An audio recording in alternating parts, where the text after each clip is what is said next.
Hello, and thank you for clicking on my face. If you haven't done so already, click that subscribe button. I'm John Stark from MacTheMovieGuy.com, and it's about to get wild and crazy kids up in here because I'm about to review, and I'll give you a little hint by, I'll even try to do it. I'll do the thing. The plane. Sadly, not Fantasy Island. I'm reviewing Plane. This is on Starz, and it does not have audio description.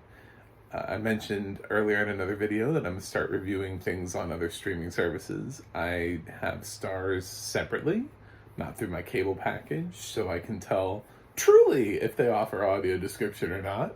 They do not. At least not on Plane. It's a Lionsgate release, and it stars Joey Slotnick. And by the way, in case you didn't get that, IMDb him.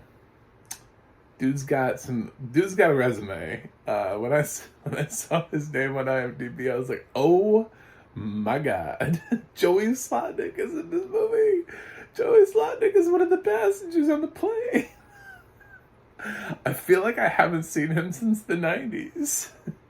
So, bonus points to the casting department for giving Joey Slotnick some work. Yeah.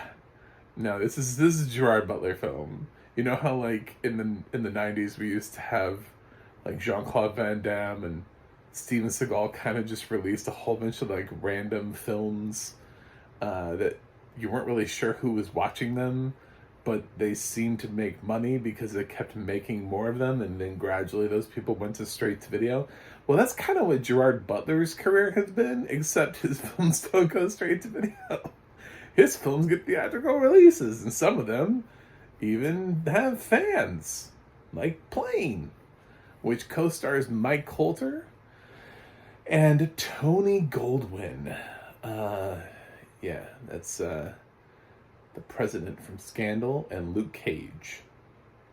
I did that vice versa. Actually, I should have said Luke Cage and then the president, and then the president from Scandal. And as you might guess, there is a plane involved in this. We have not had a good plane movie in a while. You know, like one where everyone's on the plane. Where's my Air Force One? That's what I want. You know what? I really love Air Force One. It might shock you because I'm about to, talk about visual effects. I used to be able to see, so I can comment on things like this. I know the visual effects in Air Force One are terrible. Like when the plane actually crashes at the end, it looks like a child drew the visual effects. They're really bad. But it's such an entertaining movie. It's like, get off my plane. Like, dude, I'd give that guy an Oscar. People are like, which performances should Harrison Ford have been nominated for? That one. Give him a nom. Butler's back here, and he's playing the pilot of a plane. I'm surprised he hasn't played a pilot yet. I feel like he has. And he's piloting a plane out of Thailand. It's like a whole bunch of English-speaking people, and they're headed, I don't know, I think to Scotland or Ireland or wherever his daughter is, and they want to, and she's like, oh, I can't wait to see you, and maybe America, I don't know. I was a little confused by everything because everybody has weird accents, and I'm like, where are you flying from? If you ever flown an international flight, the likelihood that you would find that many people who all speak your language, even if you were flying to the country of that language, is just really slim to none. There's no like guy on the plane who's just like unintelligible. You know what I'm saying? Like has whose language is, the language barrier is just missing. It's like, no, everybody can understand themselves. We're coming from an international country, but we all speak perfect English. And they get up in the air, and turbulence happens, which also was a plane movie. get my plane movies in there. And unfortunately for Gerard Butler on this plane, he's got a passenger 57 back there, so he's going to have to make an executive decision. I'm fucking killing this, by the way. And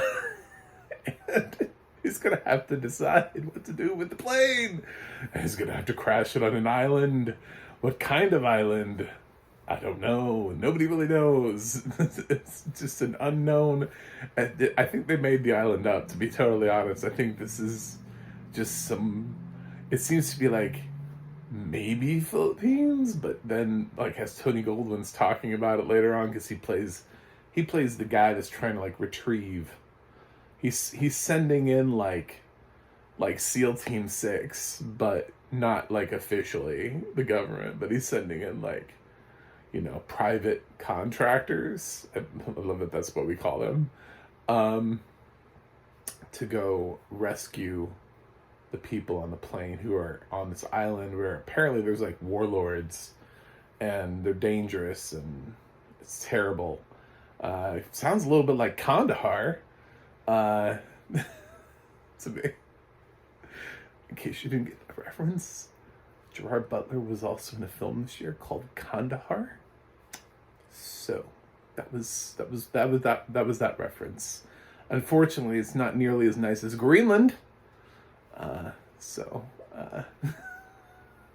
Which is another Gerard Butler film. Anyway, after we find out that Olympus has fallen and they're on the island, people must work together to survive. It's one of those films. And that means that the prisoner they were transporting in the back, gotta work with him. Dude's got skills. It's Luke Cage. I don't know if if you all watched Luke Cage, but Luke Cage, he is not to be trifled with, and on this island is not to be trifled with either. That's kind of where my I could stop there. I mean, it's plain. So this doesn't have audio description, and it's unwatchable. Basically, for a blind person, you'll be very confused throughout most of the film. I was having a really hard time understanding action sequences and like who's fighting who, and where people are coming from, and then of course they have like a terrorist with like a really thick accent that like starts to come in and find the plane crash victims, and it's very stereotypical. It's I don't know. I mean, people enjoyed this. I know some people who are pretty critical about things, and they were like, "But Plane was fun," and it's like I could see that. I could see it being fun. I think Gerard Butler. I think that's how he's made it. Doing these films, is that he makes the fun versions. Liam Neeson tends to make these really dark movies. I think Gerard Butler just kind of sticks to his, let's kick some ass. Like, that's his thing. Like, we're just gonna get up in there and just gonna fight some people and save the world. So yeah, unfortunately, he's just a pilot. He's not secretly a person with a very particular set of skills. That's what he needs Mike Coulter for. Turns out Mike Coulter is a guy with a very particular set of skills that he acquired over a long period of time. So that's where he comes in. So Gerard Butler's just like, he's like a pilot, and he's just, I don't know, I guess he works out a lot, so that's how he's able to get through all these action sequences. And Joey Slotnick, he's just a passenger on the plane. But mad love for Joey Slotnick from the 90s.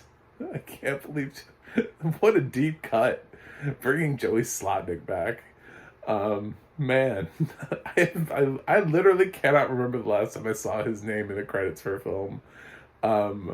It's just, like it's been forever where I've noticed it. Anyway, I should say, I'm sure he's been in a bunch of things that I've just missed. He's not a very big actor. I'm making a big deal out of somebody who's basically kind of like a character actor, but was in like a sitcom in the 90s and kind of has managed to continue to get work. He's like Andy Dick if Andy Dick had never found cocaine. He's a fun person. basically. So, props to Joey for continuing on with your career. I don't know. This film is I'm sure it's straightforward, but it is an action film. It doesn't have it doesn't have audio description. I can't really give this a passing grade. So I mean, when there are people fighting, and it just sounds like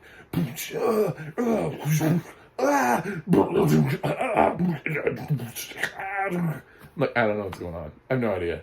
I don't know who's fighting. You know what I'm saying? Like, I don't know. Did somebody win? Is somebody dead? I have no idea. And that's plain. But I sat through it for you guys. And I sat through it for you guys so we can continue to talk about Starz and why they don't have audio description.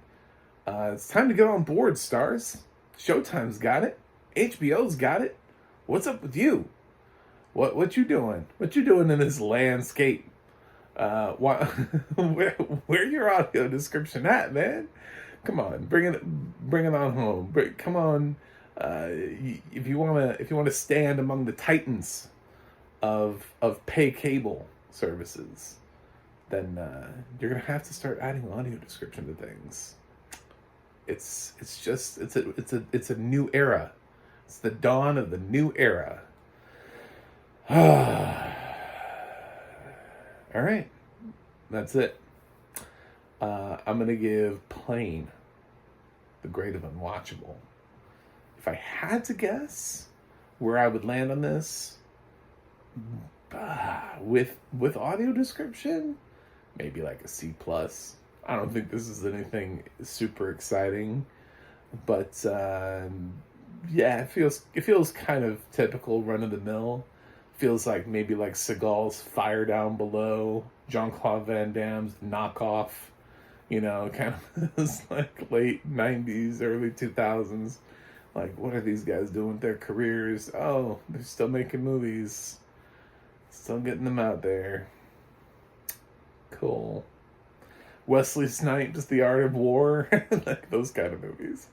Anyway, thanks for watching, thanks for subscribing, and let's keep harassing Starz and get them to get audio description for us blind folk out there. And for those of you who are sighted, let me know what you thought about Plane. Did you like it? What's your favorite Gerard Butler film, and why is it not P.S. I Love You?